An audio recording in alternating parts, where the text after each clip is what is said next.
All right, good morning, everyone. Welcome to Ben's Brick Designs. I'm Ben. Thank you for being here. Appreciate you guys coming in. Hope you're having a good weekend. Good morning, Johnny. How's it going? The music is fire. Thank you.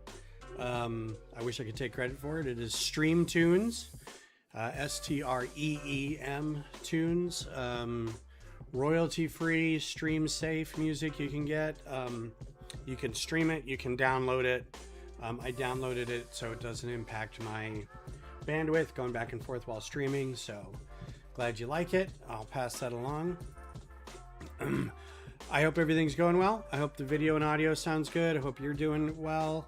Happy weekend and all. So we'll just jump right in. I have an interesting story to tell about how, well, I'm not going to bury the lead on that. Or spoil it. I'll just get into it as we're designing. So still designing but we're pretty much done. This is the B-Wing Blacktron II mashup theme bend. There's still quite a handful of things we need to fix up. But for the most part, it's done. Very excited. Again, this is based off the Aerial Intruder, I think it's called. Blacktron II set. This is much bigger. I feel it has more trans neon green than I would have liked. But we can change that. We can add something to it if we wanted to. I might put some discs in here. We still have to replace some of this up in here. We have to fill in the cockpit, and these parts don't exist. So we'll get to work on that. So I hope you're doing well. We'll just crack on with this. Get a sip of coffee. So Thursday night, I'm going to just jump into the story because it's not really long, but it's a little long, and it's got a really, really good ending. That is kind of big news for me and Lego stuff. So I need to figure out a replacement for this. I thought this would work here, but I think what we'll do is we'll get discs instead. So Thursday night is TIFO rigging practice at the stadium. And I'm going to put 2 on here just because I think it'll look cool. These are fairly ubiquitous and cheap, and I think I have a lot of them, and I think 2 would look better.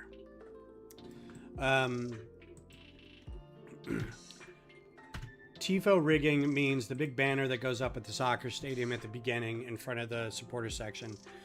It's a staple throughout the world of football in the Premier League in Europe and Mexico and South America.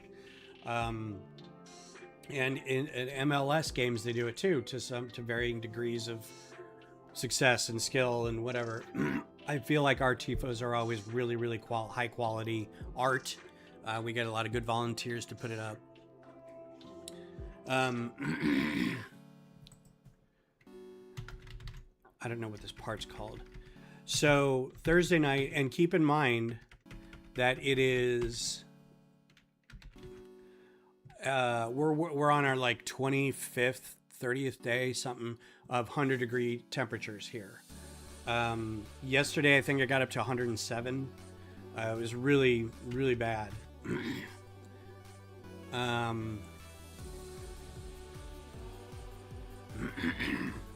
Jet?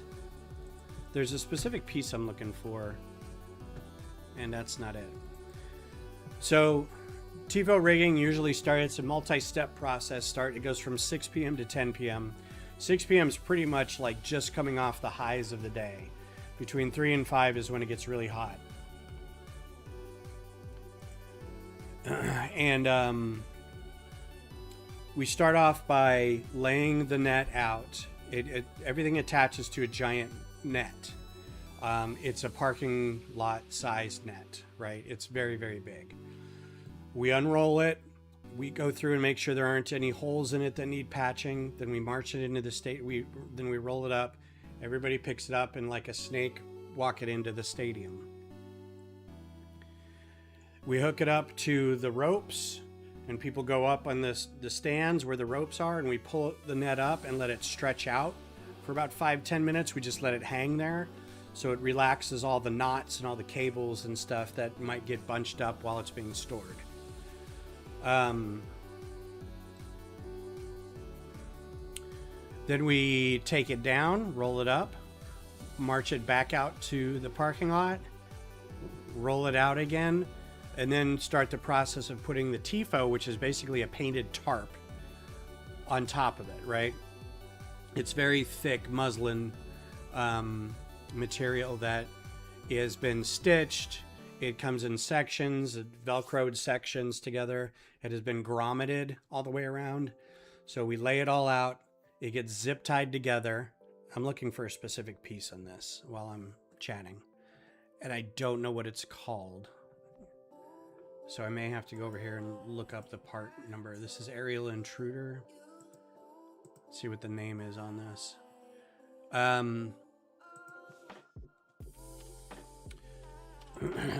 Aerial intruder. As we're zipped, so then it's all laid out. We have a drone pilot who shows up with a little visor so he can, and a camera so he can see from above what it looks like while it's on the ground. And the TIFO artists, the heads TIFOs, can decide how to shift it so it looks straight. This TIFO specifically, and I'm going to bring up the image so you can see what it looks like. I think I can do it on Instagram.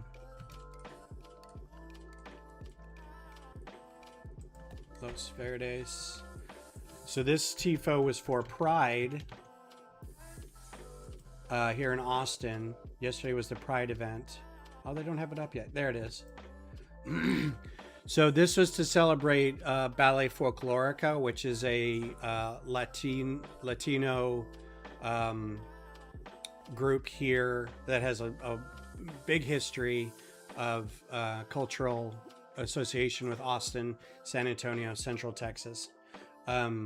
It's two women dancing, so there's the caballero, and then I forget what the ballet dancer here is. So you can see this is all negative space around here. That was a big square, but then all this got cut out. So each one of these has a little grommet around it that gets tied to this net, which you can kind of see the net up in here, right? And here's, where am I? So I'm right about here. I'm holding, I've got a rope, and I'm one of the people that are hoisting the TIFO up, right? So on practice day, we attach the TIFO, get it all hooked up, bring it back onto the field, raise it and lower it a couple times to make sure that it doesn't snag, that it looks like it's straight, doesn't need to be brought out and re-zip tied or anything like that. While we were doing the zip tying part of it, I told my oldest, Rowan, white engine. Strakes? What are strakes? Weird. I bet if I type strakes in here, that's all I'm going to get. Yeah. Why is it called strakes? That's crazy. I was telling Rowan, I don't feel that great. I'm going to be chill. I'm going to go slow. I'm going to, I've been drinking a lot of water. I didn't have that big of a lunch, so I think that probably led to it. We go hoist it up, and we usually have two people on a rope, one person to pull the rope and the other person kind of below them also helping pull, but keep the rope out from everybody's feet, so it doesn't get caught up on anything, right? So we pull it up, and we have to hold it there. In the game, we have to hold it there for like 5 minutes. It's a really long time. You tie it off on the banister so it doesn't pull on you too much. But while we're holding, waiting for somebody to tell us that we either need to lower it or whatever, I told the lady I was working with, hey, can you hold this or tie this off? I'm not feeling great. And I basically sat down and almost passed out. And then decided I'm uncomfortable here in the bleachers, so I'm going to... I'm not going to go down all the way down the bleachers because it's a really long way down to the bottom. I'm going to go the back way down these concrete steps to the concourse because it's a shorter distance. which I'm glad I did, because I got to about the second to last step and the world went sideways on me, and I got really lightheaded, almost fell over. Sat there on the ground. A couple of people came and helped. They brought me water, wet washcloth. I felt like I was going to throw up. After a couple minutes of checking on me and Rowan came up, I'm condensing this a little bit. So what I'm trying to do with this is trying to replace these engines with this, because these are more iconic for this set, but now I need to figure out how to attach these. So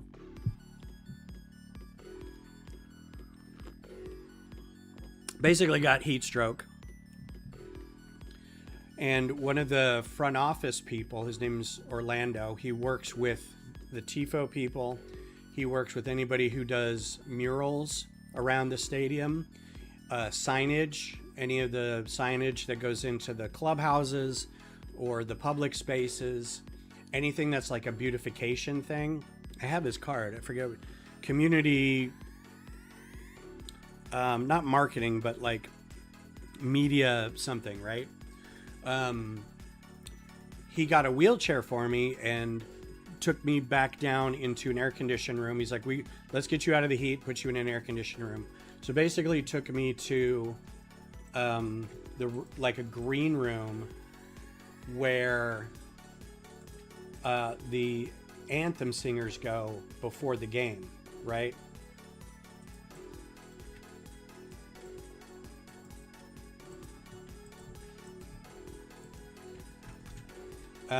Got me to lay down on one of the couches. He brought some pizza, and Rowan came and hung out with me while we were in there, and you know, hung out for a little bit. So I started feeling better. Got some water with some liquid IV in it. I'm fine, right? I started feeling better immediately getting into the AC. I'm like, I'm recovering. I feel like I was wrung out really bad, but like I'm starting to feel not as lightheaded. I feel weak, but whatever. So while we're sitting there talking with this guy, he's like, when we take you out, I'll take you by this sign on the way out that I've been working on. Because I don't know if you know, but I do all the beautification stuff here at the stadium. And we're like, yeah, we know. We've seen you around. We officially introduce ourselves. And I don't know if we got on the topic, but I'd mentioned something about the Lego South stands, how once I get the full stadium done, it might fit in this room kind of thing. And Rowan laughed. And this guy goes, the what now? I'm like, oh. And so I got really excited and I showed him. I was like, yeah, I've been working on this for about 1.5 years, and I just displayed it at this event. This is backwards from what I want it to be. Is that going to conflict? Nope. Okay, cool.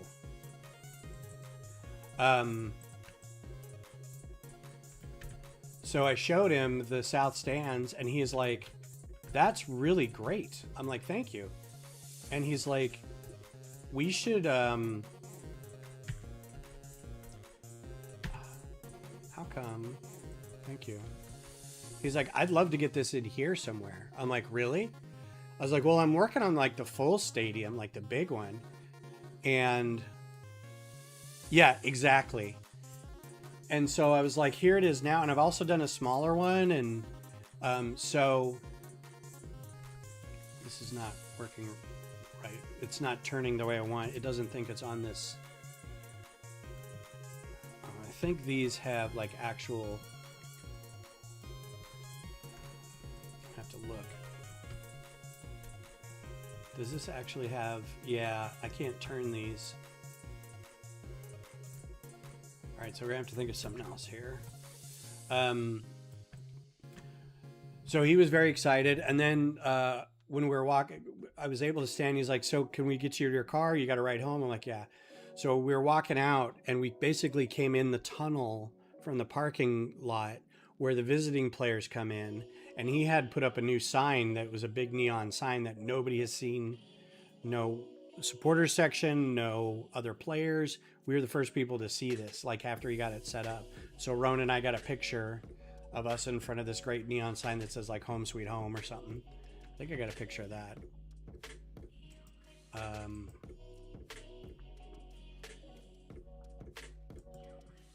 if this works. It may have a problem finding my phone. But then as we were coming out, we were talking about the thing more. Yeah, this is it. So this is the tunnel coming into the stadium where the visiting players come in. And he's like, he was really funny because he was like, do you want to, I can take your picture in front of it? And I was like, you don't need to go to that trouble. It's fine. And Ron's like, shut up. Here's my phone. Take a picture, you know? So that was all very cool. And then we were coming out. He's like, I was like, I actually had this idea of, you know, if it ever got put in the stadium, do like a fundraiser where for like $1 you can build little replicas of yourself out of just like 1x1 round plates and populate the stadium that way. And I was like, and all the funds go to like Dell Children's or something. And he's like, well, it would go to St. David's because St. David's is a sponsor of the team. I'm like, oh, you know what? That makes sense. Our Lego group's used to doing it for Dell Children's, but I get that, you know. And I was like, honestly, he's like, well, how long till it gets done? I was like, honestly, you know, once it's designed, I just need somebody to buy the parts and then I'll build it and we can put it wherever. And he's like, well, we can do that. I'm like, so basically long-term, you know, I pretended to pass out so I could get he's like, here's my card. Call me tomorrow and let me know when you're okay. And then once we get further on this, we can talk about the Lego thing. I'm like, outstanding. So my hope is, though, that it gets done. Now I have to really work on it. It gets done before, like, we get a new community marketing person in there who's like, no, he never told this to me. So, yeah, so I took the next day off of work, but I was very, you know, I was kind of like, oh, that was totally worth it. All right, so these can't turn.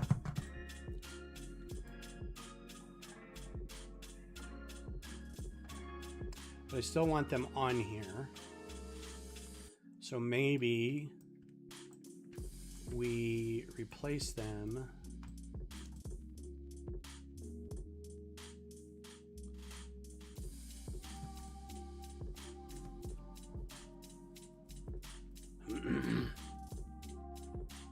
Because I want it slightly angled up so I can put something on the studs here to kind of have a little continuity between the two, and it covers up this axle in between it. So very exciting. I'm really glad that happened. And then a bunch of people reached out across Slack and text and stuff to check on me, so it was really nice. I feel kind of, you know how you get where something bad like that happens and you get embarrassed about it and you're like, I'm sorry that everybody's taking care of me and everything. So, but it was a good community response. Oh, nice. Very cool. Have you,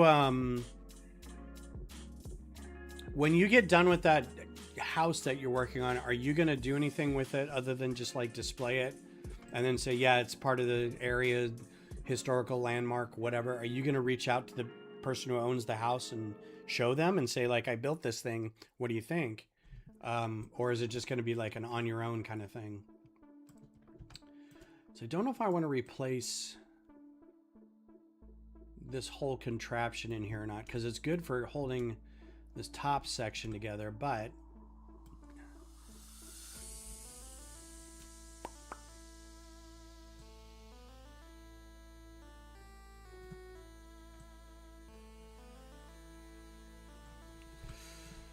maybe I can put in a lift arm that's got, I want this rotated slightly, but this won't do it.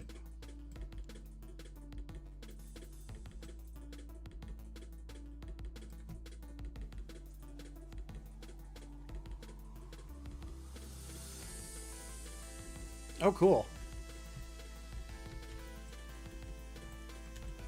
Maybe I'll leave it like this and we'll put in slope. Is there a cut slope?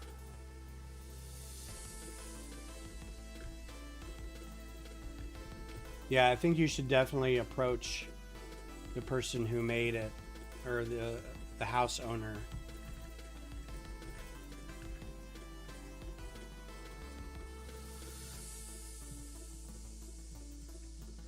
I think they would like that.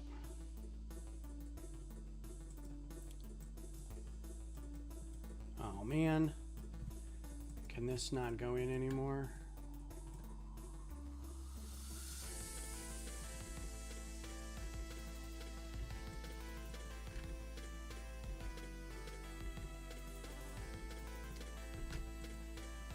Well, how come I can go in that far? But this can't.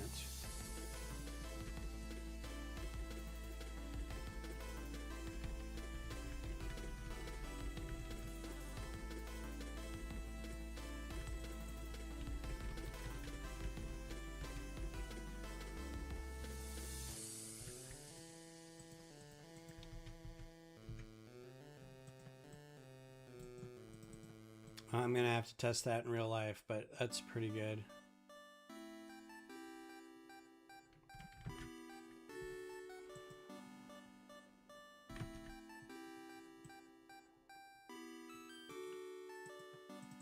And this can be a tile.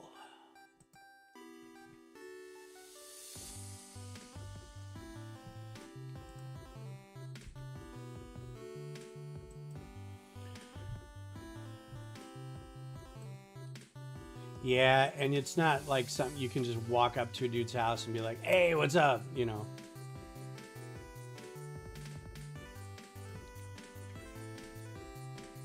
Knock, knock, knock. Look what I made you, you know.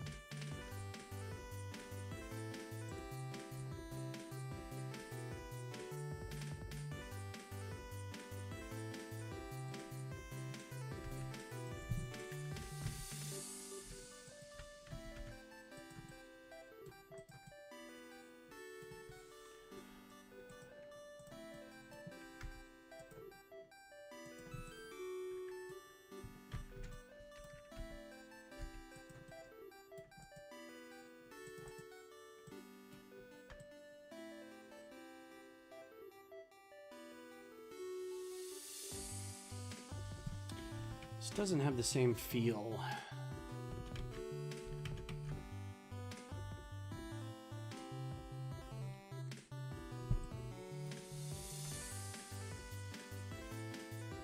It's not bad, it just, I don't know. I think it's alright for now. So let's get rid of this, this, this, this, this, this. And we'll do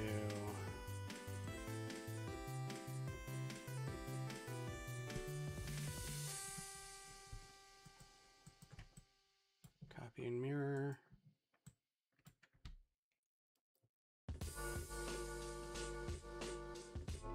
Cool.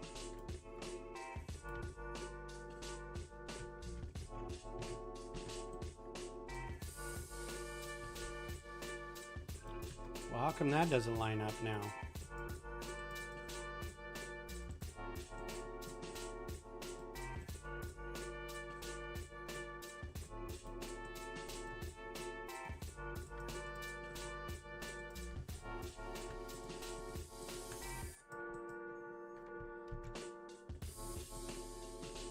Oh, okay, now it works. Okay, I don't know. All right, one thing I know this needs. You built the Spirit of St. Louis? Fantastic. I'm glad you found that. That looks really cool. I don't like that this doesn't have studs on both sides because I had an idea of what I wanted to do for this. I think now that we have these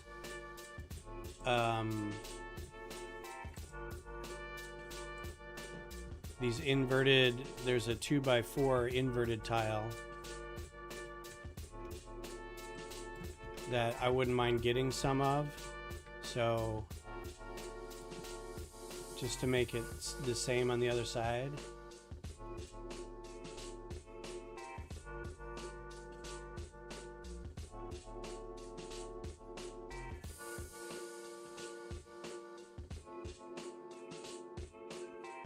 Oh, I was going to put an inverted slope.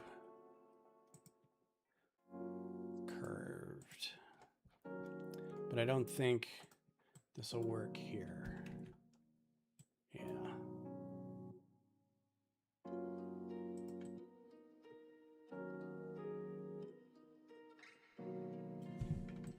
I just needed something on this other side. It looks naked over there. Anyway. What I wanted to do was this 1x2 tile. These guys, because they're in a lot of this kind of stuff. There's probably the fat ones. I say fat ones, but they're the other pointed direction. I wanted to put one of these on each side, but since I can't, we'll put them up here. But I don't know exactly, maybe here?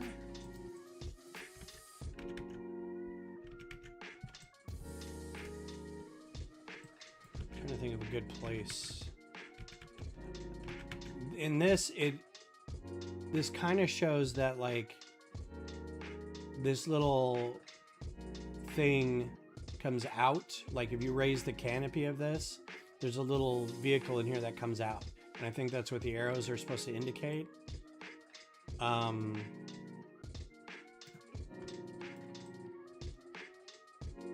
I'm not sure where I would put these. Plus I can't put another one on the other side. So I guess the only place really is the wings. So I guess I can do... I actually want to do the fat arrows. Let's do the fat arrows and give the indication that this is where the wings joint or something. Or maybe...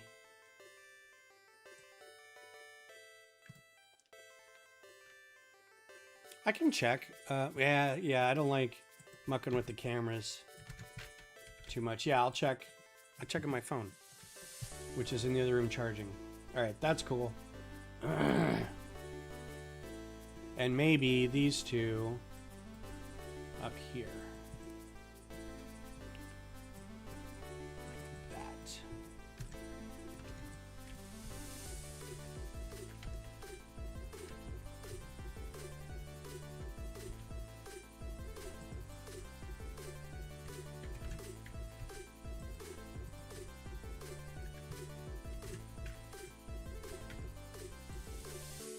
All right, I like that. All right, cool.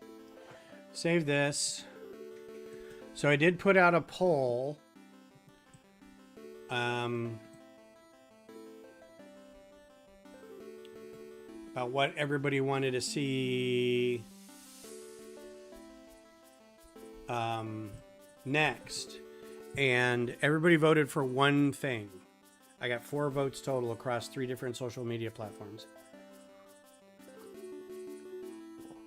Which makes me sad, but also doesn't really give me an indication of what to do next. I got 2 votes basically for UFO Millennium Falcon. So when we're done with this, that's the next one we'll start on. All right, so next thing, I think last thing, is to fix up this canopy. We need to cover this up. I'm not really worried about being able to open this, like have it open and close. It was on a hinge, but it's not now, so I don't really care.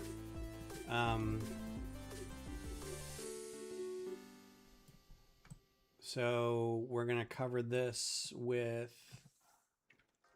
another one of these tiles.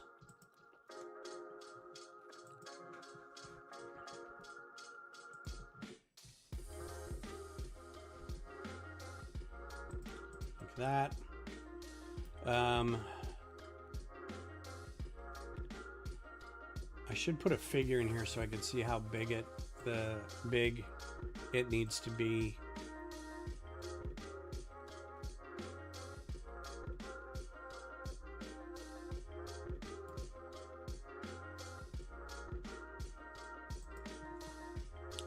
So there's all these parts. I don't think any of these can be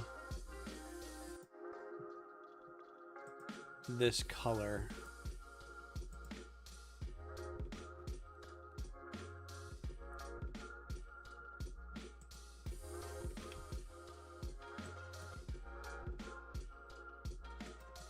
You are kidding me. That's an actual part? This has to be expensive. 30 cents. Wow, that's not bad. Is there a curve slope that would help with this? Probably not.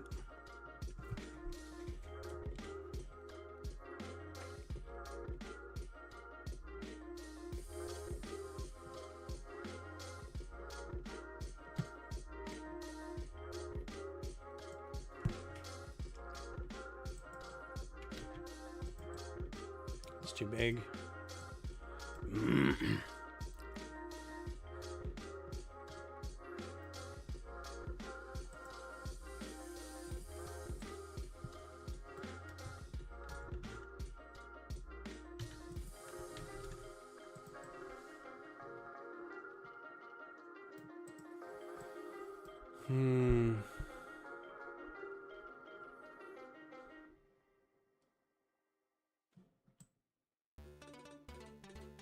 That's not terrible. There's a gap right here.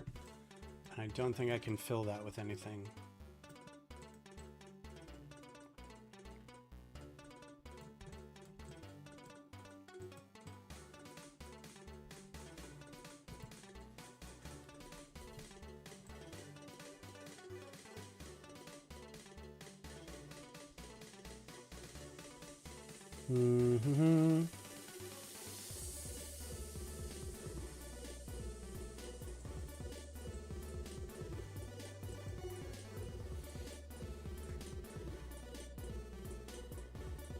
Oh, thank you.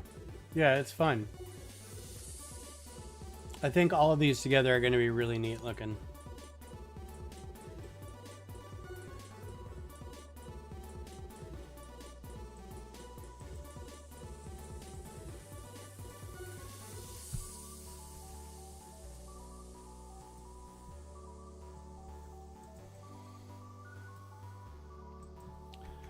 So I think I want to do, I'm going to really seal this guy in here, but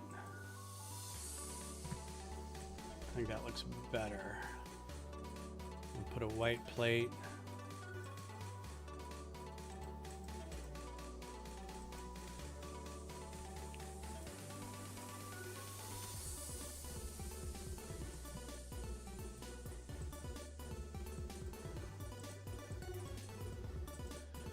And I'm okay leaving a gap right there just because these things are notoriously not airtight.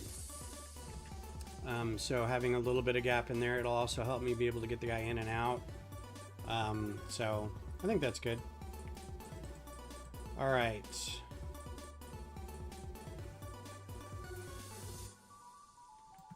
So let's look at this thing. Do we need anything? See, this is still showing...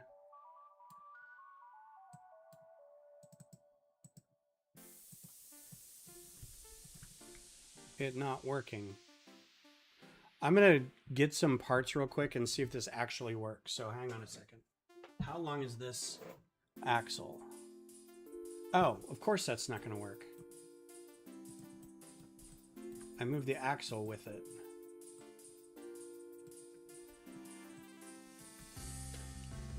Yeah, that shouldn't work at all.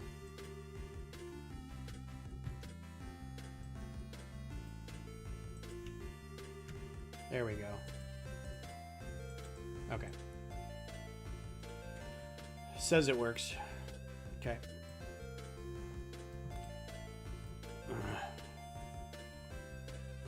So now for it to be collapsed, let's go ahead and save. We're going to turn it.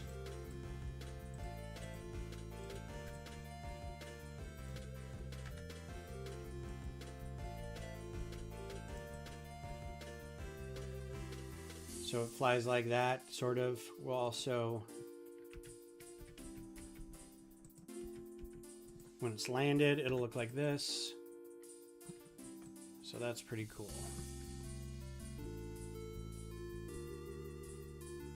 Uh-oh. Oh, I didn't group them. Okay. So, cut. These are groups, so I had to add them here. Same with this one.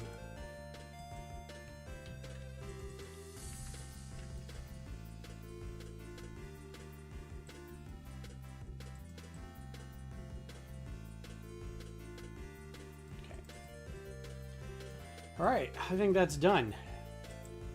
Let's see if we can put a figure in front of it. Oh, I was going to change this up a little bit. I wanted to make sure everything in here worked. Like, I feel like that's an expensive piece. I guess it's not. Yeah, none of these are too expensive. That's fine.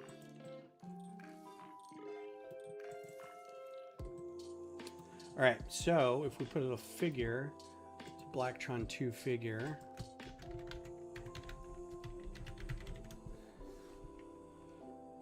Okay, so typical stuff. Let's see if we've got a Blacktron II torso. We do. Nice.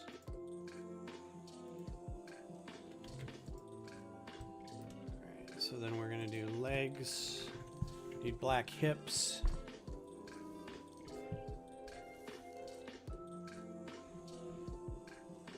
See if we have any just black hips, or I can just change the color of them. Let's just change the color. Release, black.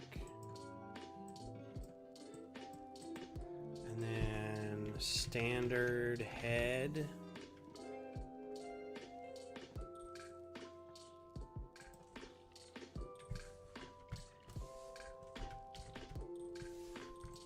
In yellow.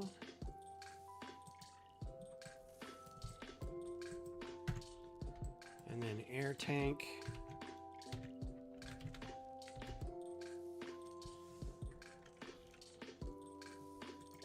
I think these air tanks are black.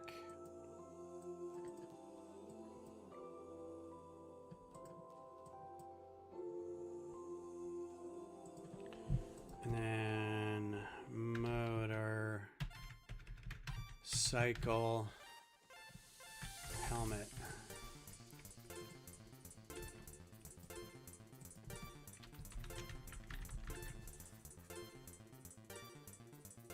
Because these aren't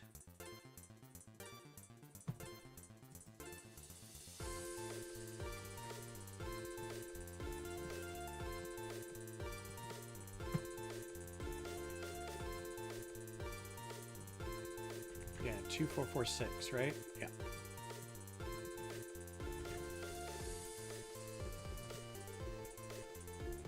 And then visor.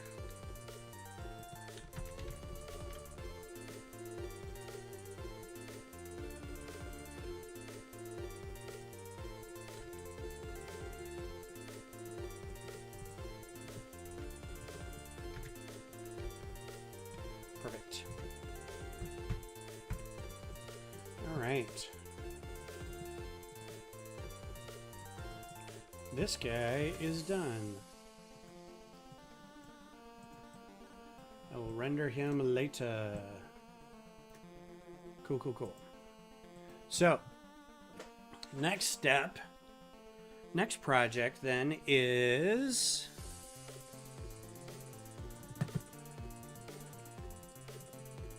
get rid of that.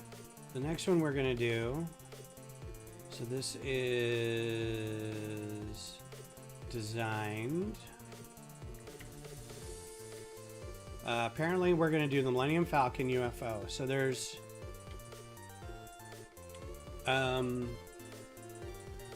here's how we're going to figure this out.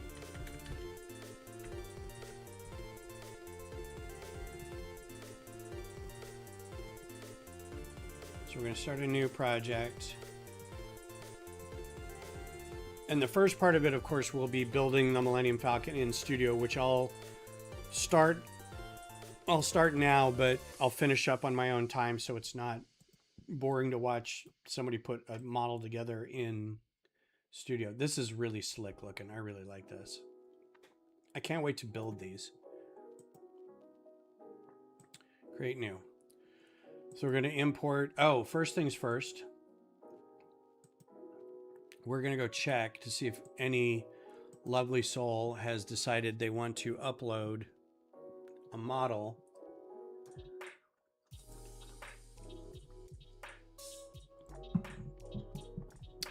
To Rebrickable. Do I have any new messages? MOC, workbench, MOC. No, okay. So we're going to do sets, find sets. I'd be surprised if we can say Millennium Falcon. Because sometimes they can't upload. Oh, well, these are official sets, so it's fine. Now, there's a lot. We're not going to obviously do the UCS. We can eliminate all these. We can eliminate, I don't know why there's, oh, because there's probably a little Millennium Falcon in here. Advent calendar, small stuff. We're not going to do the Lando one. So this is the first one from 2004. Is this sorted by year? Yeah.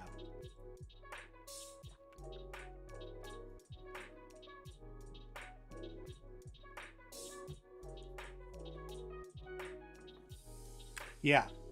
Well, so the original one,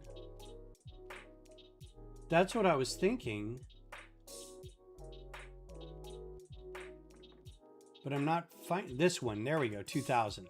This is the one I'm thinking of. Yeah, because it has these things. So this is only 600 parts. That's crazy. So let's look up Lego UFO theme. This also is neon green, but what are the other colors? Gray, red, black, gray, red, and black, and then neon green with all these little bits.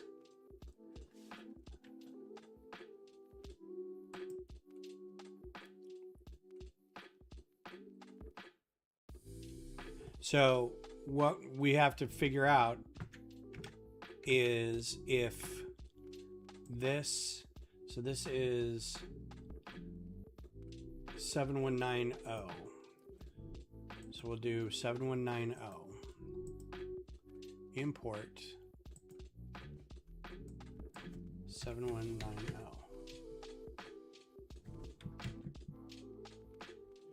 That guy. Import to viewport. Yeah, there's going to be a lot of this older gray that doesn't exist or something, so we'll replace all that. So now, just to make sure, because we want to replace the parts for parts, because that's the whole reason I picked UFO to go with the Falcon, is these parts here. This is 14 by 14 by quarter saucer top. So if we do printed part, and we did quarter saucer, I guess spell quarter right, saucer. Now UFO version is these guys. I got to make sure that they're big enough or else this all falls apart, or I'm gonna have to make it work somehow without it. So these don't look like they're big enough, but these do. Oh no, these are Falcon. Yeah, Millennium Falcon. Okay, this is what I'm looking for. Cool. So not these, not these, these. So these work.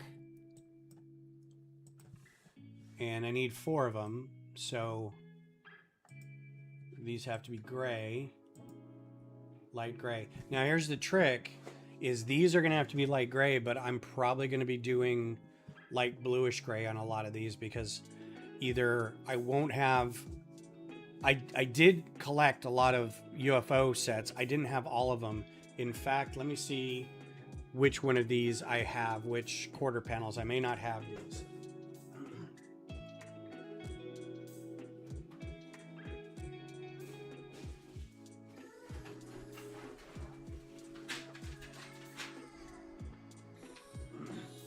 Because I imagine these quarter panels are expensive. Yeah, $27. And I don't think I have them. Oh, you know what? I lucked out. I do have these. I was going to say, because I had one of the 2 big UFO sets, but I didn't think I had both of them. So I had smaller ones, but I do have the big ones. So this part is $27 average, and it's the same size as the original Falcon print. I'm going to bring up, see if I can do the build cam so we can see. The light's not great. I don't have the other light on, but this is the original part. So like it was the big one that had like just this part and then a big body behind it. There's another one that was the full thing all the way around. And I have these little ones too. Oh, I do have 4 of them. Okay, cool. Great.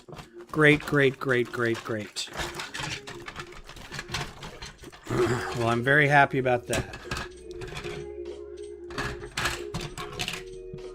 These are all the old Millennium Falcon. I must have had 2 of them. Oh, I think what had happened... Yep, got 4. Sweet. So almost $100 worth of parts right there. Stupid.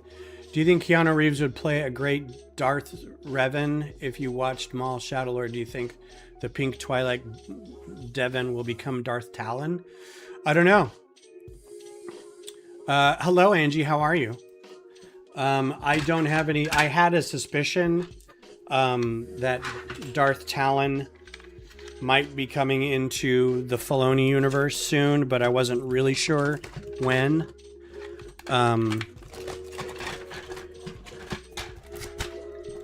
So yeah, this is a fun bag of all these quarter panels.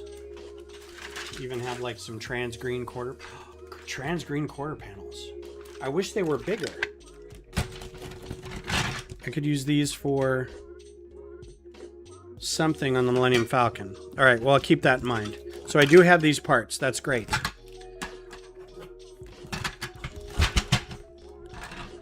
I don't know if Keanu Reeves would make a good Darth Revan or not. Like, I don't remember enough of the game to remember what kind of character Darth Revan was. So I have no idea. Like, I feel like I didn't know Jared Leto would be a really good Skeletor. Like, I have no idea what people would do under a mask, you know? So I'm going to go ahead and replace these. Oh, no, I'm not going to yet. I'm going to build the Millennium Falcon as is. So we're going to start by doing that.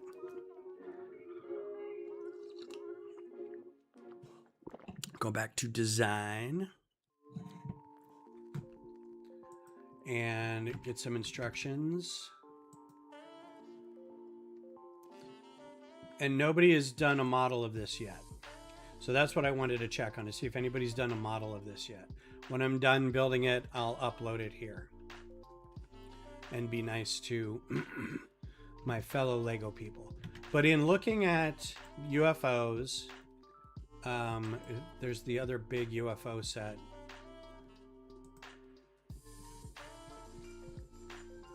That's basically the Millennium Falcon.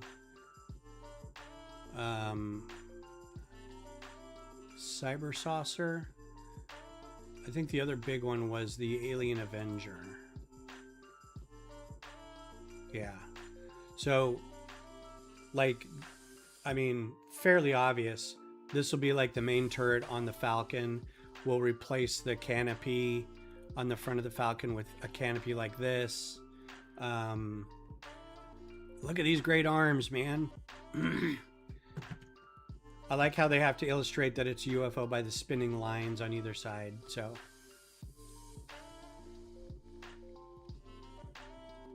this may be my next display. Take your designs and build them. Well, this is my project for Brick Rodeo next year, is all these, right? I have 4 of them built already. So I'll be working on getting the rest of these built by next year. There's, did I say 14 of these now? 1, 2, 3, 4, 5, 6, 7, 8, 9, 10, 11, 12, 13, 14. So I have 10 to do before next year. And luckily, some of these, like the AT-AT, I don't have at all. I don't have any of those parts. So I'm gonna have to find like a used AT-AT or just buy all the parts for it. I'm sure I can source a lot of the parts here. These first 4 are done. This one's not designed yet. That one's not designed yet. We're working on this one. So I have 5 done. Yes, 5 done. So after this, I'll have Razor Crest, Y-Wing, and Land Speeder, and then just buy them all. So the idea too is, you know, the box art behind, mostly,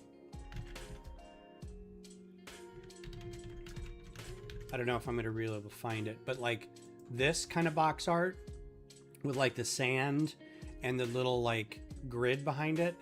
I want to do that as like a mural, have like the sand dunes looking thing as part of like where all the ships are going to sit. Just build like some tan lumps or whatever. And then a mosaic behind it that is this, something like this. But then it's going to say...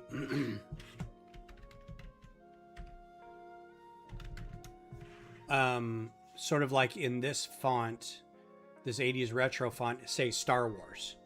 So it's a throwback. You can tell it's a throwback, but it's also Star Wars. Yeah, the good box art. Yeah.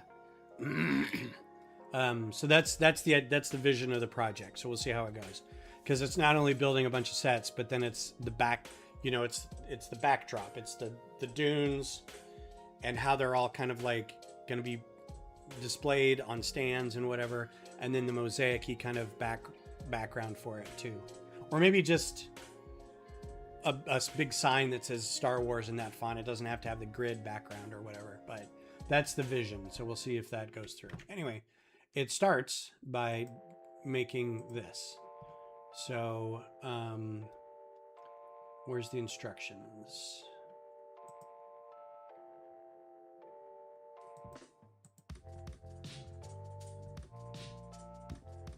All right, so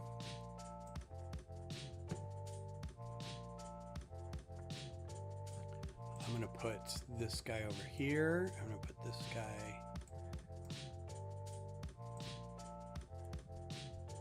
How come it won't do that?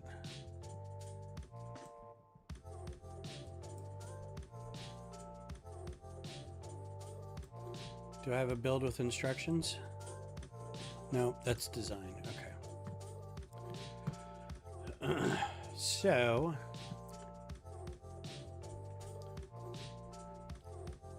yeah, now this is the excruciating part, but you only have to put up with it for an hour. But I'm going to try to reorganize a little bit of this, but we'll see how it goes. This is also year 2000, so these instructions are going to be like, good luck. Like, there's no outlines. There's a lot of pieces at once. Hopefully this will go pretty quick, because it's also only 600 pieces. It's wild to think of some of these, like, you think of massive ships like the Falcon and how it's only 600 pieces. All right, so we got this one big piece right here. Some of these are going to be hard to replicate, like these kind of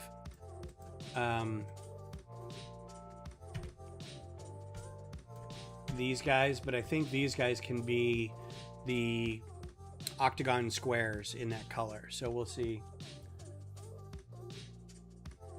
Okay, fair enough. I tend to fly through this, so if you have any questions while I'm doing stuff, please ask. I'm gonna go through and delete some parts. I don't need Chewie. Get rid of some of these minifigure parts. I don't need Han. I don't need the blasters I'll keep, because they might be part of like a weapons rack or something. Get rid of all this stuff. I think it's just Han and Chewie. I don't think we get anybody else. Oh no, we get Leia. So there's Luke, Leia, R2. Don't need R2. Leia. There's Luke, Arms. Some of these I'll probably replace some of these with like more period appropriate display panels, but we'll get to that when we get to it. I'm just trying to get rid of some stuff that I don't need.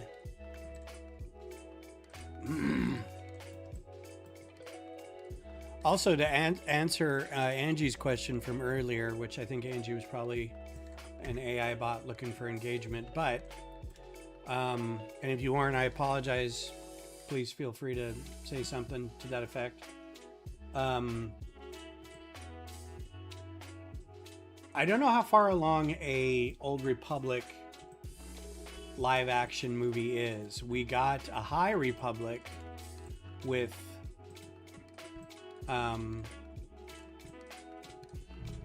actually it wasn't even High Republic, it was the end of the High Republic with the first sighting of Darth Plagueis. So I think it was like a couple hundred years, because Darth Plagueis is very old, a couple hundred years before the events of, you know, it's like 400 BBY or something.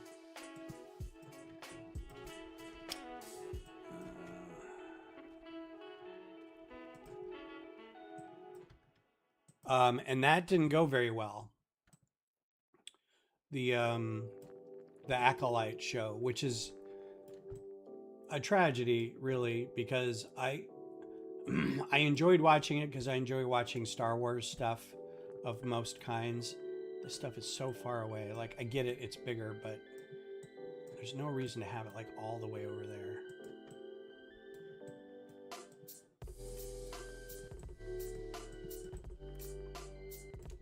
Put some stuff up in here, man, so I can see it all.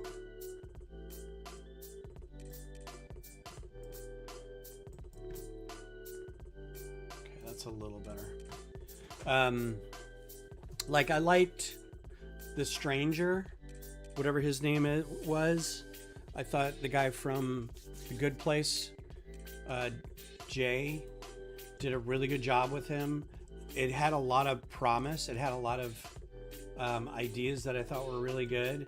There was just something about it felt stale and stiff. Like, you could tell it was a lot of acting within the volume or in front of a green screen, where it was hard to say that everybody knew that they were interacting with each other, and everything felt kind of blah. Which kind of sucked, because like the wire work fighting was really cool. The costuming was really cool. Some of the acting was really good. There was a young Padawan that got murked kind of early on that I thought was doing a really good job, and I was sad to see them go down early.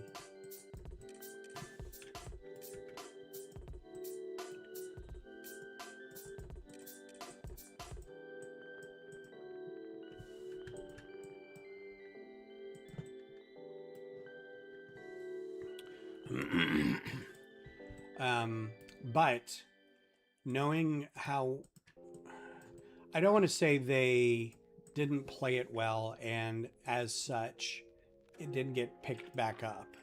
But I felt like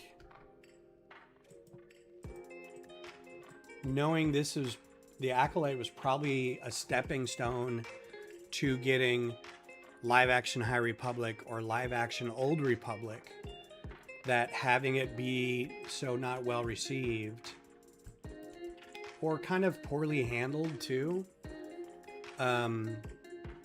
doesn't really bode well for getting anybody as Darth Revan, whether it's Keanu Reeves or not. And to be honest, the bigger the name associated with it, I think the worse it's going to be. Like, I'm not a huge fan of having Ryan Gosling in a Star Wars movie, just because I think people will go because it's a Ryan Gosling movie and not a Star Wars movie. So I always have him falling off the come on, Goldenrod, you're going to be a permanent resident. I really want Starfighter to be a really good movie. And I have, like, having played a bunch of Starfighter games over the years, I have a mental image of what I want the game to be. And we all do. We all have, what did we want the X-Men movies to be when we were hearing about those the first time? And what did we want the the Avatar movies to be, or the Last Airbender movies to be, or anything that is based on a established property. And when it comes down to it, when you see it, you're like, well, that was not what I wanted, but also not great. Like, I'd love to be surprised. I had no idea what Andor was going to be about, and I sort of made it up in my head what I thought it should have been. And man, was I really happy about how it came out. Skeleton Crew. I was even like, it's just going to be Goonies in Star Wars. And that's all it was. But it was really good. Like, they handled it really well. The Acolyte just didn't feel like they handled it really well. I don't think the first season of Ahsoka was handled really well. And that had a lot of good things going for it. Had a huge, had like a built-in fan base with all the people who watched Rebels, right? Already ready to go. Built in. Just kind of was like, meh, okay, whatever. So I liked Maul. I liked that show. I think it did well. I was very entertained by it. I just got done watching Star Wars Visions, The Ninth Jedi. I really enjoyed it. It wasn't anything new. It was, in fact, pretty much the exact same as Star Wars, like A New Hope. But it had more of a Seven Samurai thing where they were assembling a team, right? Dark figure, past tied to the big guru, good guy kind of thing. There's a young kid who doesn't really know their powers, but come up with the saving of the day kind of stuff. You know, a very typical Star Wars. But I really enjoyed it. So hopefully they will do the next season of Ahsoka looks fun. I'm hoping it's good. Because again, if it's not, it's going to be kind of the end of the Filoni universe. Which I'm okay with that. Like, maybe he doesn't need to be running stuff anymore. Give it all to Jon Favreau.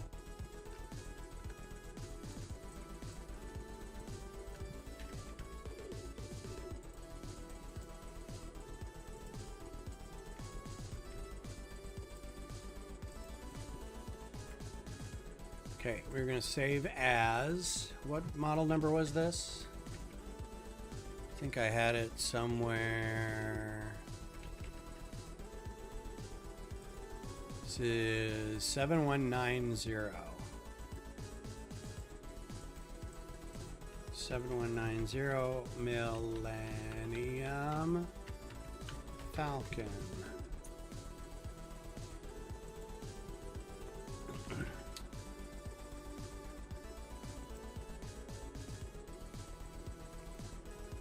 This is fun because it's big chunky pieces and it's really easy to do in here. 3, 4, 5, 6, 8.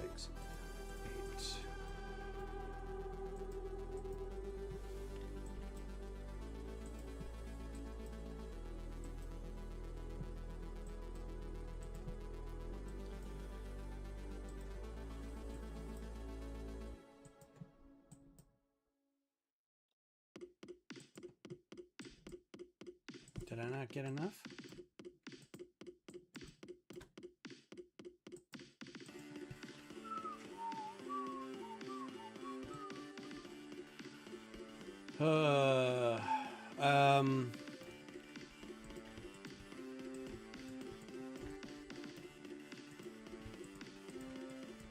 What else is going on?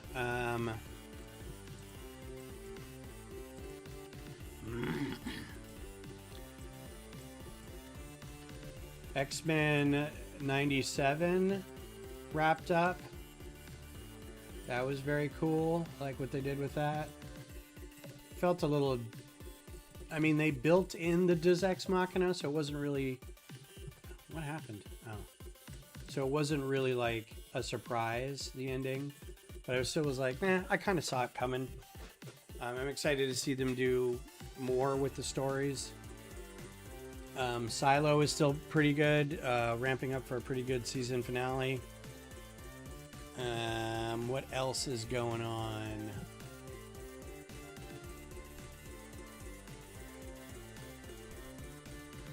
Okay, I can't tell if this is gray or dark gray. I think it's dark gray, and that's black.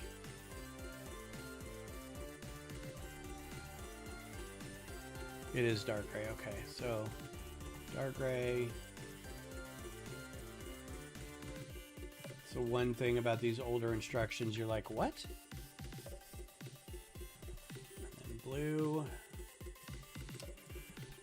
Watched the original, Jesus. I finished watching the 3rd season of Jujutsu Kaisen anime on Netflix. The 3rd season just dropped, and it was only 12 episodes, so it felt a little short. The other ones were like 20-something episodes, so this felt like we got it. You know, you get to a pretty good point where you're like, I can't wait to see what happens next, and then it says to be continued, and you're like, but this was really short. This season was mangoes. It was so crazy. And I feel like, I don't know if it like just came out or like, I know the mangas have been out for a while. Mangas have been out for a while. I want to say Netflix got the 3rd season later. Like this is, it aired a while back and Netflix is just now getting it, but I'm not sure if that's the case or not.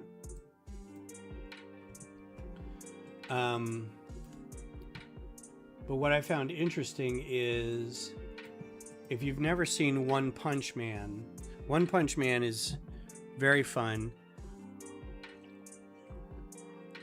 but it's very much an exploration of what anime is.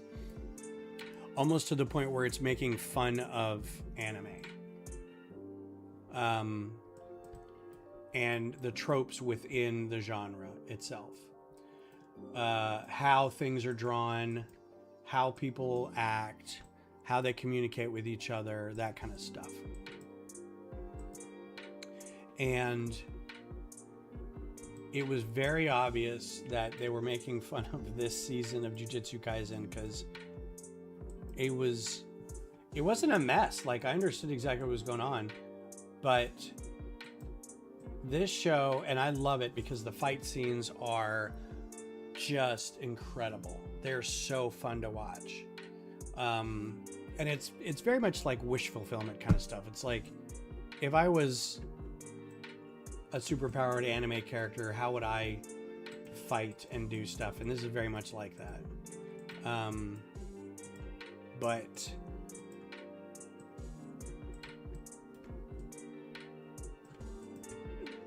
there's always like rules about the world they're in,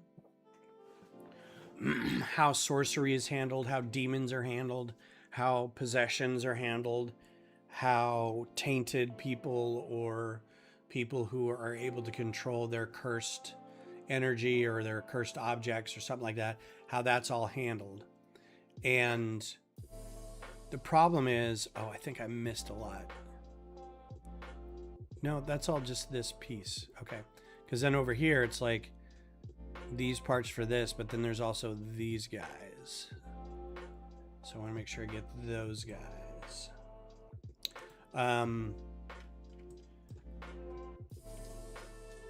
Paying attention to how when there's no fighting and people are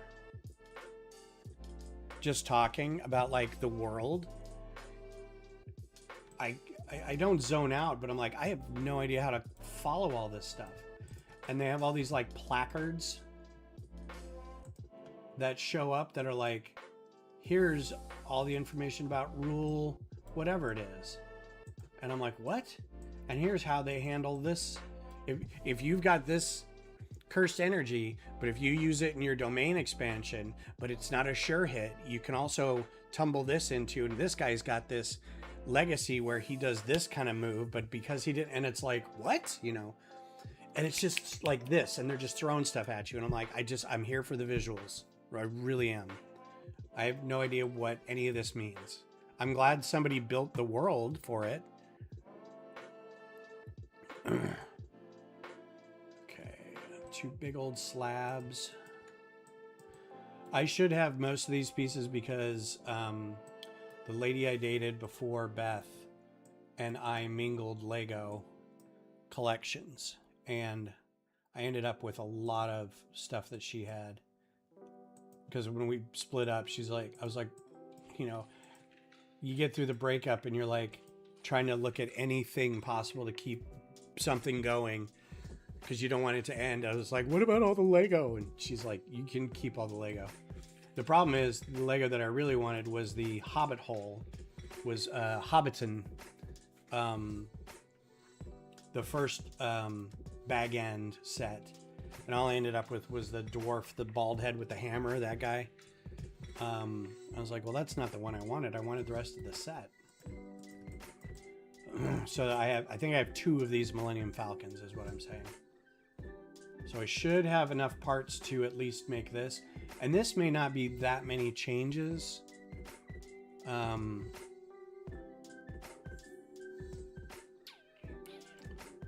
that. Because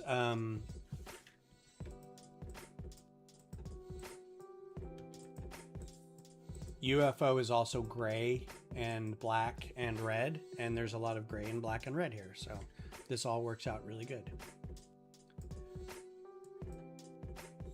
This is where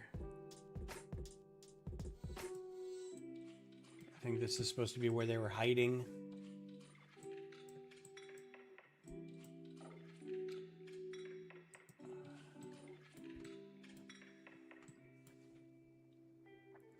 I use these spaces for smuggling, and I never thought I'd be smuggling myself.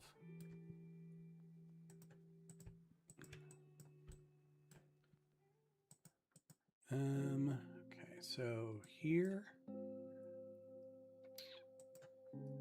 These early Star Wars sets are a riot.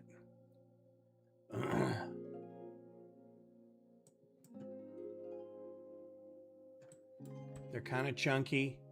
It's like they did their best to get something out when Phantom Menace hit, and they're like, hey, we've got this new theme now that we're working on. We're new to Star Wars. We're gonna do it. And they got them out as fast as they could.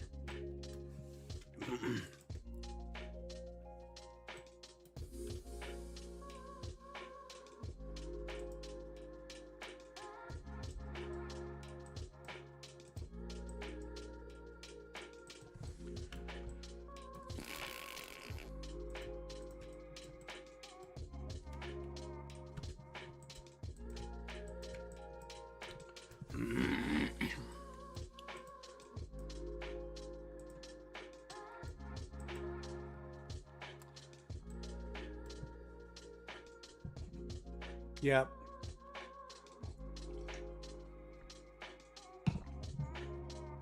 Agreed. They were very bad and super fun at the same time. Because it's all we knew, really. It's like, this is all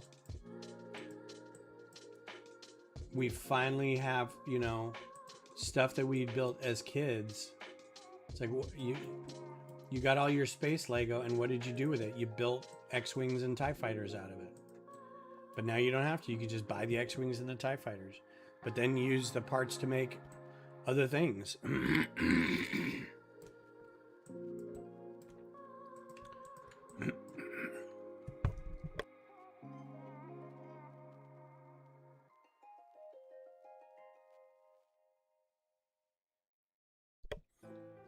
Excuse me.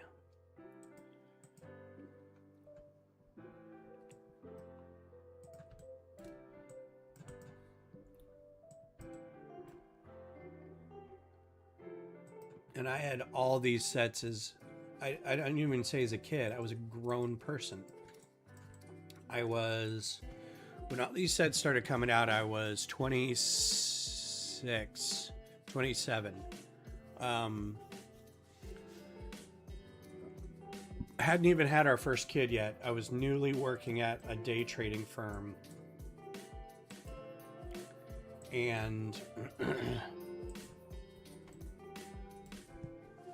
found out that they were doing this and just lost my mind when I found out they were doing this.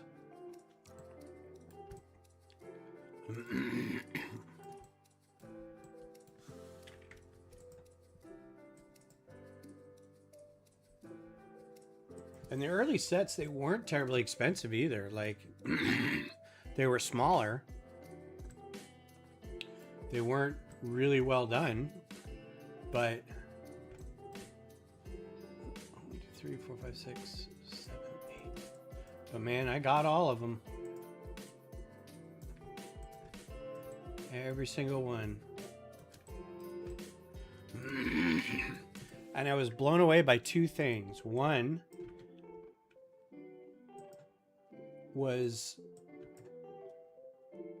how fast they must have been working on this. Like, they must have been like, just get our city designers in here and build them as best you can with the parts that you have. We're not going to print any new parts for these right away. Just do what you can with what you've got. The fact that we got like these quarter panel pieces that are printed like the Falcon, kind of a minor miracle. The second thing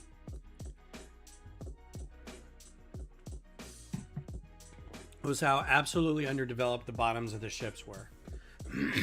And it really frustrated me because they felt so flimsy. The worst one was that Gungan sub. Nothing, it was just a flat plane underneath it. Absolutely nothing underneath it. Ugh. Really bothered me. ATXology 21 B1E. What did I think of the game yesterday? I'm already starting to lose my voice because I was shouting at the game yesterday. I thought the TIFO was excellent. I have noticed that I'm more excited about our team now. There's still a lot of stuff that they are having a hard time doing. Oh, hi, Vince. Finishing in the final third, being able to control it in the box, the other team, the offensive box. I feel like they've got their center field, they've got their midfield down pretty good. We could use a really solid center back. Heinzeich is good, but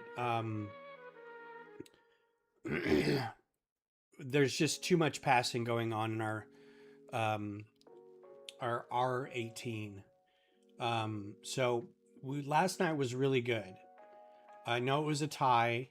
I know the goal they gave up was like, I could see it coming 4 or 5 moves ahead of time. I'm like, they're going to score on this possession. You just tell. But I like some of the small things, like instead of constantly outletting back to Stu, they'll turn up field instead. I like the speed of the Torreses. I like having BV back, but I don't think he's been able to do anything really. Like he loses possession every time he's got the ball. He doesn't make good choices when he's the last play in the box. He's trying to dish it off versus being selfish with it. And you gotta kind of have to be selfish with it. That's your job as the striker. You're the finisher.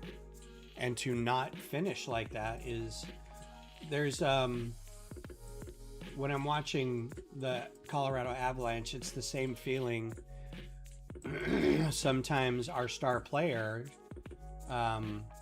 McKinnon, well, not even just McKinnon, but like all the high octane, high powered scorers up in the front want to make that last pass. They want to make that last play. They want a pretty tic-tac-toe give and go pass to score. They don't want to be the guy that just marches up into the offensive zone and takes a shot. I'm like, take a shot, man.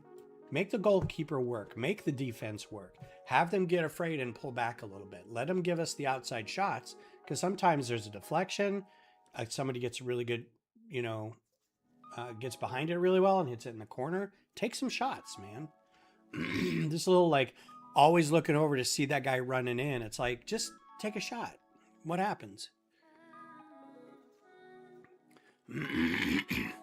I don't know. Like, I'm probably still going to get season tickets because it's kind of my third space. Like, I like going and I like the people in the supporter group, but also I'm getting older and like less and less inclined to spend 2 hours jumping up and down. They're going to have to get like a really solid winning season for a lot of people to decide that they want to invest in season tickets again. They're getting better, and I think the squad that they built now, with some of the young guys coming up and getting a new coach next season, and we got our athletics director sorted, I think we're in a good space for next season, for the sprint season, to get a good kind of, all right, this is a test for all our people, and then a full season after that. I think we're in a good spot. But we can't squander what good we have right now. I hate to say, I hate keeping Vasquez on after his knee issues, because I don't think he's the same.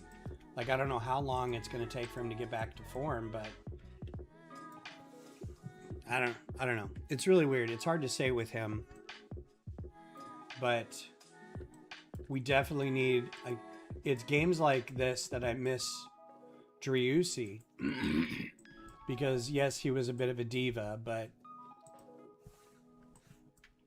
you kind of need that killer instinct to be able to, get goals. And guess what? Goals win games.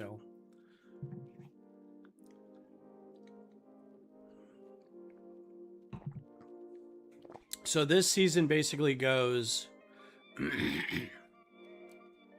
until October, and then there's the playoffs. And then the sprint season goes for like February to May. Like, it's pretty short.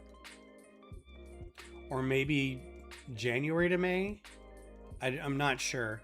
But then the new season will start in August next year. So the first few games will be at the end of the summer, and then it'll go around until March, something like that, when it's starting to warm up again. So that'll be a lot nicer. I can't wait for, I can go to a football game, a football match, wearing a hoodie and jeans. I think that'd be lovely.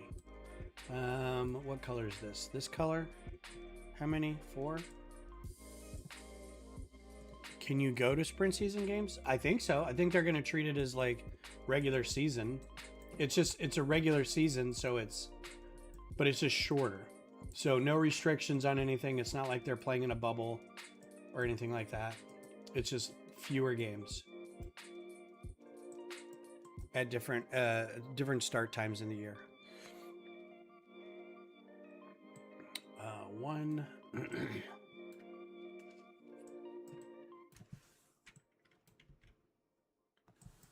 And a glass.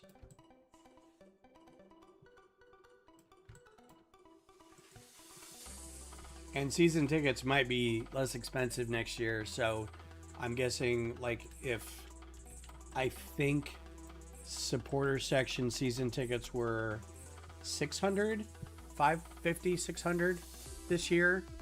I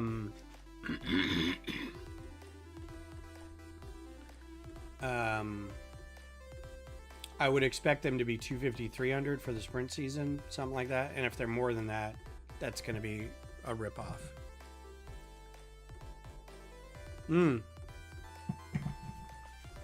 Season tickets, I don't think get you into those games. I think you have to get those.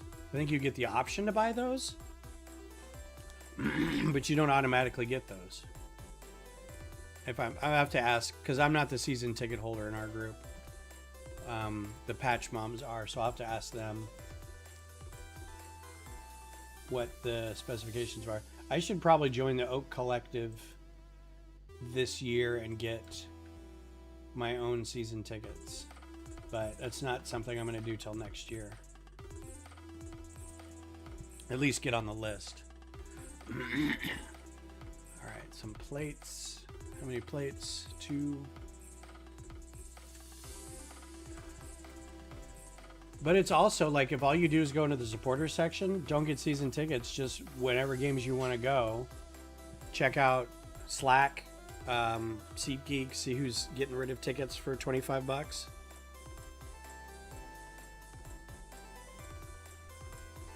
Yeah, it'll be like your sprint season isn't also included in this season's season tickets. It's its whole separate thing, as far as I know.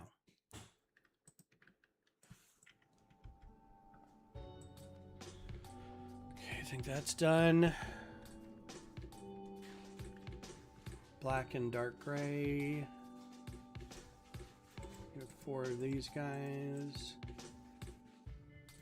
And 2 of these guys.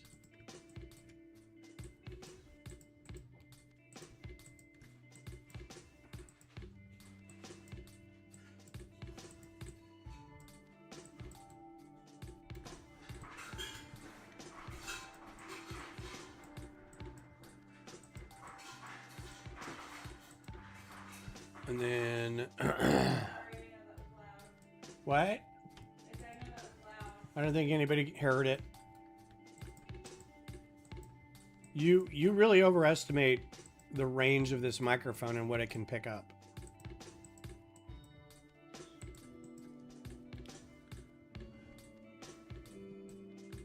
Did anybody just hear the ice maker in the kitchen?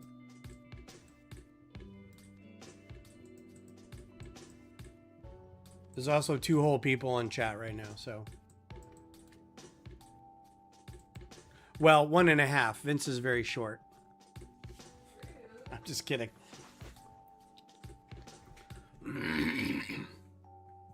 Young. Vince is very young. Let's say that. Oh yeah, and Beth and I are saving for a trip, so I'm not buying any. I still owe Patch Moms for season tickets for previous years, so I have a running total of how much I've paid them off and how much they've spent on tickets. So like not even World Cup, but like all the other, I think for some of the Leagues Cup or the Open Cup games, they bought some tickets for. I try to keep that. The MLS, the All-Star game. I think we went, I don't think we went to the game, but we went to the skills challenge. Hey, can you bring me, I'm going to go get my water bottle. Hang on.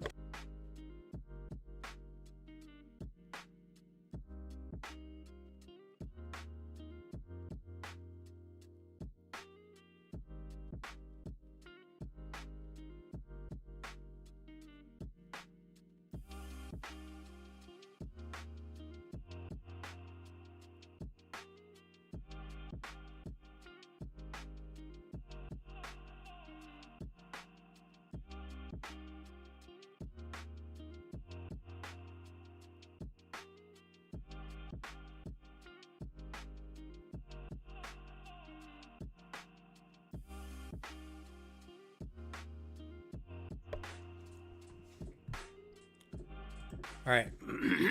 Sorry, I had to get some water. Starting to get phlegmy again. Can't tell sometimes if that's a sign of dehydration, talking too much, a little both. Both with an L, as Beth will tell me. That's not gonna... Will it? Huh. That does not look like it would work for some reason.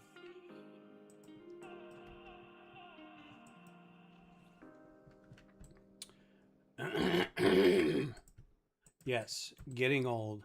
So I met this dude. This is a fun story. Oh, I missed a whole...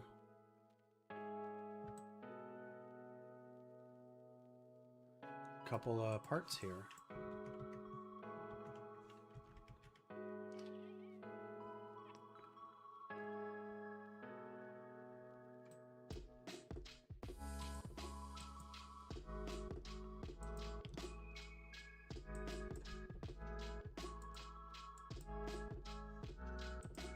Okay, did I miss him down here too yet? No? Okay, good.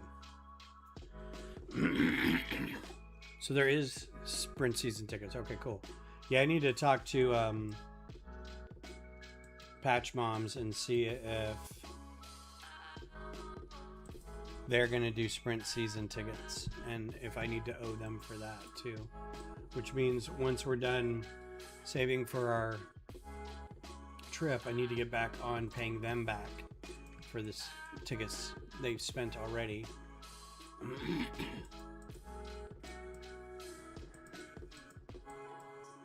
As well as saving for a new car because I need a new car. I love my little car, but I've had it for 14 years. And it was... No, I've had it for 12 years and it's 14 years old. So, no idea. I don't know when they're out. Couldn't tell you. Two. Like I said, I haven't actually bought any season tickets until of my own at all. So okay, this is gonna be complicated. I don't know if I'm gonna be able to do this, but you're gonna witness madness. So we're gonna work with bendy tube stuff and see if we can get it to actually work, because it has to go in between some areas in here. And I need, where are the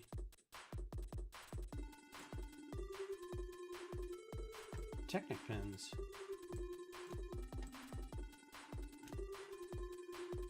Not down there. They're black. They should be easy to find on this background. A lot of squares, hinges, jumpers. There they are. All right, we're gonna put them in here first. I know the instructions say put them in the hose and then do this, but I'm gonna tell you why. Because in studio, we're gonna try to make this work. So, first thing we're gonna do is put this into the hose on this Technic pin, if it will let us. So we're gonna make that all go all the way down. Now, this is gonna be fun. If you haven't worked with hoses, they are finicky and squirrely, and you have to be very careful with them, because when you're looking at it at an angle like this, the hose still sees up and down. So if you just grab a piece of the hose and move it over here, it also think it's trying to go down a little bit. So you may think you're just moving it straight across one way, but you're also moving it down. Like it'll try to snap back down to the build space. So it's gonna, and then the rest of it kind of cascades out and does all this weird, it's not really easy to work with, but we're gonna do our best. So the first thing I'm gonna do is click that hose section, and I'm gonna grab the first end over here and turn it so it faces the right way. And then I'm going to attach it to this guy. And I'm going to move him in as far as I can go. Now, you see all this other stuff that it works around? See how it kind of drooped a little bit? That's going to be part of the problem. So each one of these sections you can grab and move. So I'm going to try just to move them behind these pillars and see if it works. So I'm going to move them over here. But you see how it kind of crinkles with the rest of it?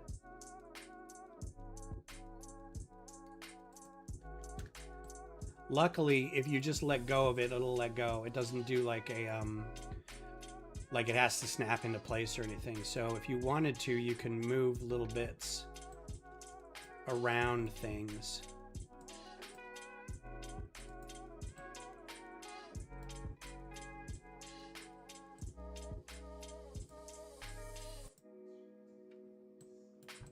But yeah, this is squirrely. And I can't tell if this is attached right.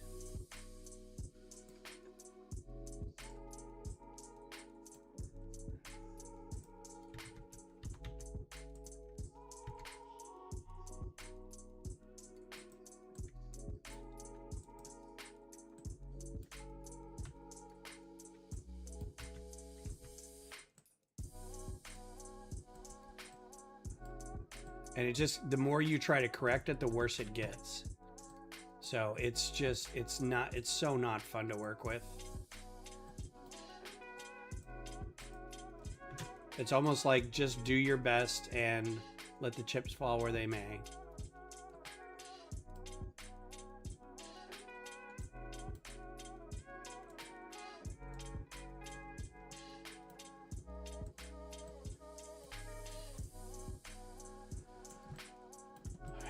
Put this guy inside here.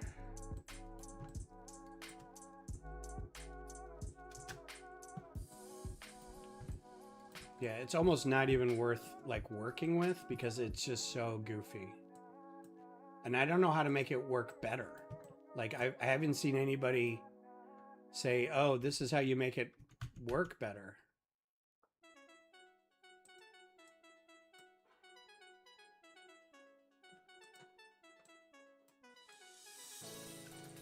So, and if I turn collision off, you can see it's kind of in there, but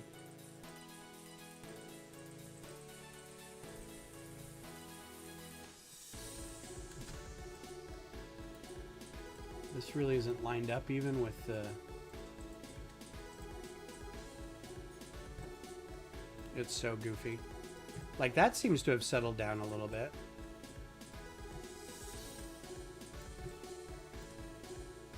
I don't know why this hasn't.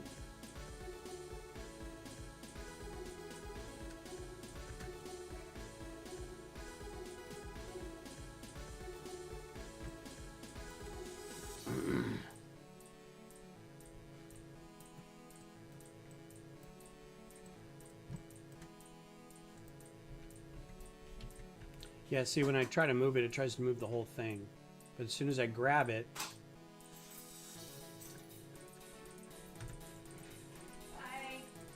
bye. I'll text you and keep you posted on how the day is going. Okay, yeah. Please do. Love you. Love you too. Yeah, these are trying to follow each other. Like you can see when you move it, they're all attached. And it flows like ragdoll physics. See, now I don't know like if this is actually conflicted or if it's just conflicted as part of it, but we're just gonna have to kind of like hope that it turns out okay.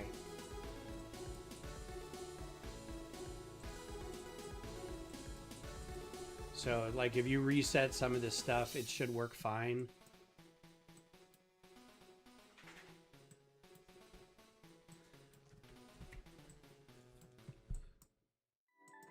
And if it doesn't, it doesn't, you know. But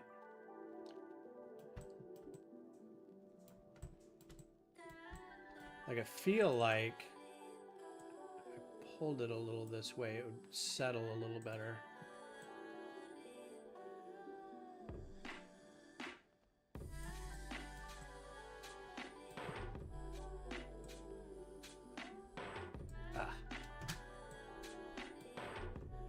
See, all I wanted to do was pull it down. But in pulling it down, it moved it forward like 3 studs, and it just jumped out.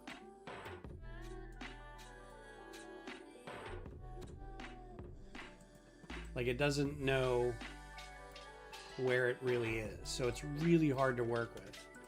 It's fine if you want to do like little bits of stuff, but I'm going to move on from it because I don't want to spend all day doing this. But we'll just have to deal with the collisions, and it'll be covered up soon enough and we won't have to look at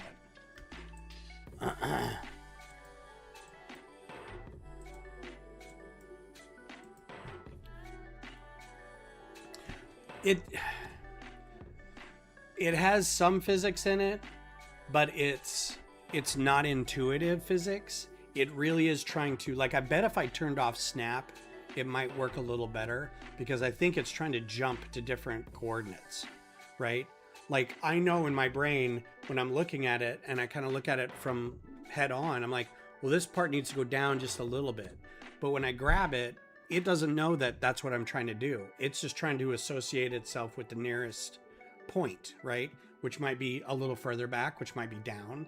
So it's trying to move to where the software says it should move. This is pretty close. Like, I'm happy with this, you know, so we'll be fine with this. Like, some of these might resolve it itself, some won't. It's fine. I'm not gonna mess with it. And as you can see, we're gonna put some plates over it. It'll just be fine.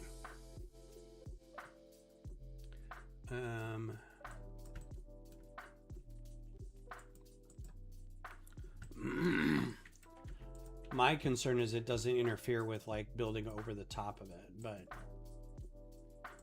doesn't seem like that's an issue. Because sometimes if something has a confliction somewhere or a collision, it won't allow you to do anything on, it won't allow you to connect new things to it. But this doesn't seem to have that problem, so we should be all right. And in a little bit, it'll all be covered up, so it won't matter.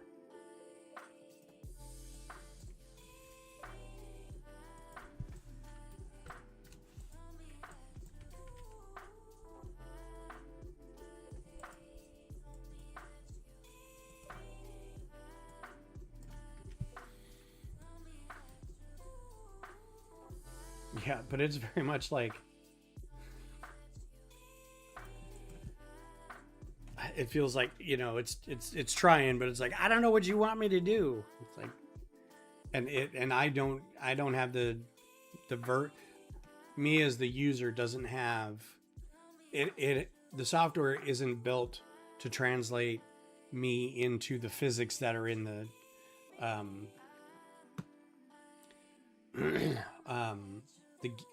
engine. It did have like a buffer exchange on it, which is like the 3 tangent or the 3 spatial coordinates kind of thing. And I think if I used them more, it would probably work. Like if I selected it and said, okay, well, I need it to come forward. So instead of like, the problem is if you did that, it would move like the entirety of the hose versus that one spot. Like you can't just move that one spot individually without just dragging it. Like it won't let you move each dot with your keys. Which is kind of what I want to do. Maybe they'll fix that in another upgrade. But working with hoses is such a minor thing. 1, 2, 3, 4, 5.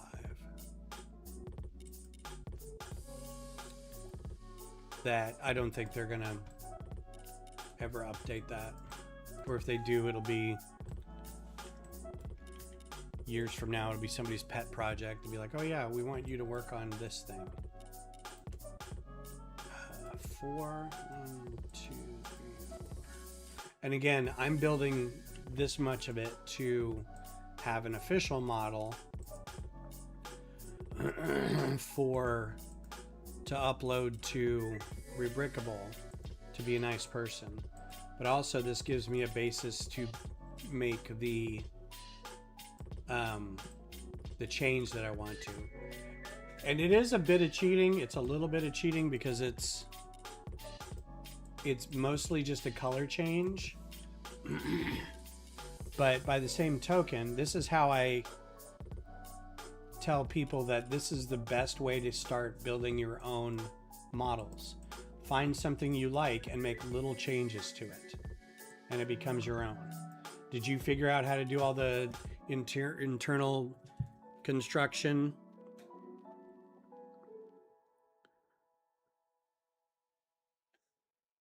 Maybe not, but you did change it enough to be something that you can call your own. I'm gonna go check on something real quick. Be right back.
All right, sorry about that. Beth wanted me to check so the curling iron was off. She's like, when you're done, no rush. I'm like, look, if it's going to set the house on fire, I'm going to check it now. If it's all the same to you. Got those tiles in, those tiles in. I need 2 gray tiles. Dark gray tiles.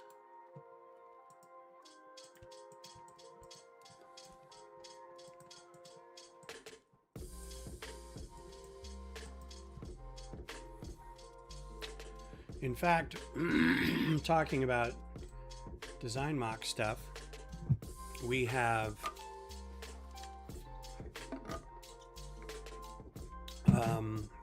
Kabamcom, comics, art, books, anime, movies at Austin Public Library, Central Library coming up. And I was kind of hoping we could do like workshops, but we weren't asked to do any workshops, which is kind of sad. But I always like doing the instructions on Studio to show kind of, and couple it with microfighter building to show that you can make like whatever you want, as long as it's even if you start by just changing 1 or 2 things, it'll work for you.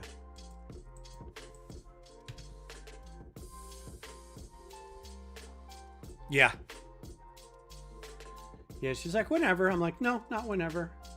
And I know she has a habit of micro sleeping and leaving things on or turning things on and leaving them, or not a lot. Like maybe I say that, but it's only been maybe once or twice that she says, oh, I had a micro sleep and I left something running, or I moved it or something.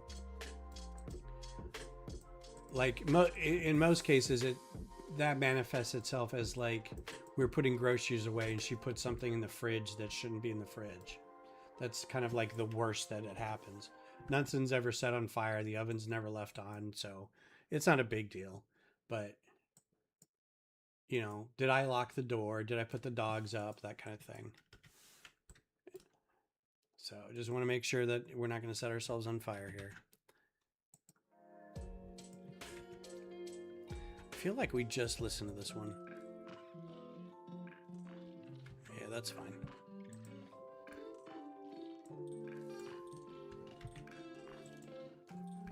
I hate to group a little thing like this, but I want to make sure it gets put in here the right way.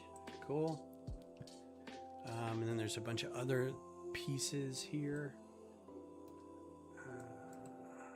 Got a turntable here.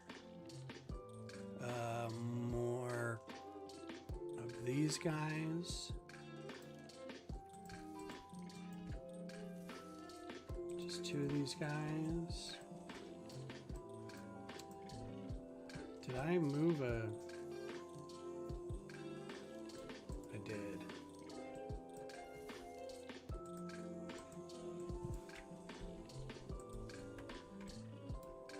Sometimes when you're placing pieces, you'll see this happen where you put a piece down and select another piece and you don't realize that you've still got the original piece in there, and then you move these pieces around and suddenly that piece that was in here gets moved and you don't see it till later. So a lot of times I think I've missed a step, and it turns out I just have reselected that object that's in here. So a lot of times what I'll do is I'll just randomly kind of click in no space, just click on the build floor just to deselect whatever I just placed. Otherwise I end up moving a piece like way off in the distance and you don't notice it till later. So like every once in a while, if you think something's goofy, you can always scroll all the way back out, and like if you have a piece that's, you know, it's easier to do it this way. You put it way over here. Like you look at your build space and you're like, well, that doesn't look right. There's all this extra space. Where's the other? Oh, there's a part over there, right? And then you can bring it back into the fold. If I can grab it. And you can bring it back in here. Very Bob Ross moment. And then just put him back here with his little friends. And we're going to do this one again on the other side. So we're getting to the top of the hour. Okay, that explains it.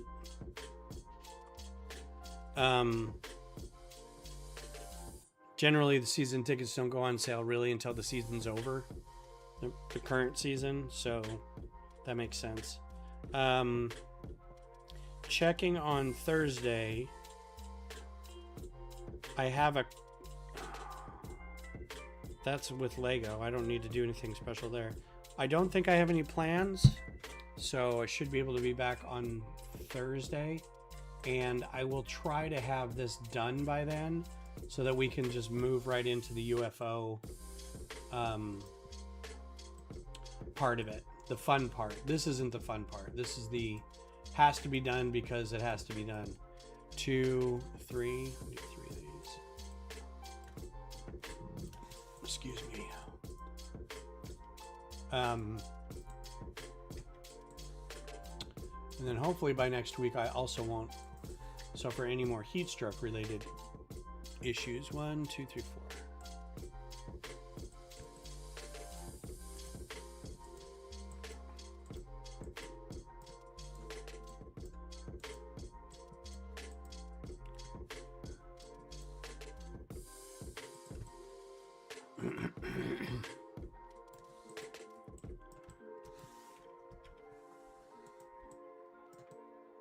Yeah, this looks like a good place to stop. I'll place this and then we'll stop for the day. I'm probably going to keep working on this off camera after this, but I'm also going to rest my voice. I have to call my dad, so this is going to be another hour of talking. But I appreciate you guys hanging out with me. Yeah, right. Unless you meet the dude in charge. Yeah. Unless you got weird long, it's the long con, ulterior motives. Yeah. Yeah. Keep cool, everybody. Stay in AC, stay in the shade, drink lots of water. Don't exert yourself. Plans that you can make later in the day, earlier in the morning.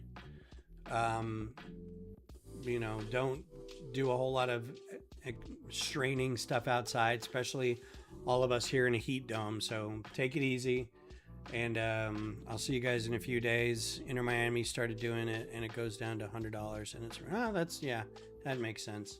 So we'll keep working on this until these all get done, and then I'll get back into doing. It's going to be a lot of more Q2 stuff, but I really want to get working on that now that I have sort of an incentive to get it done in the next few years.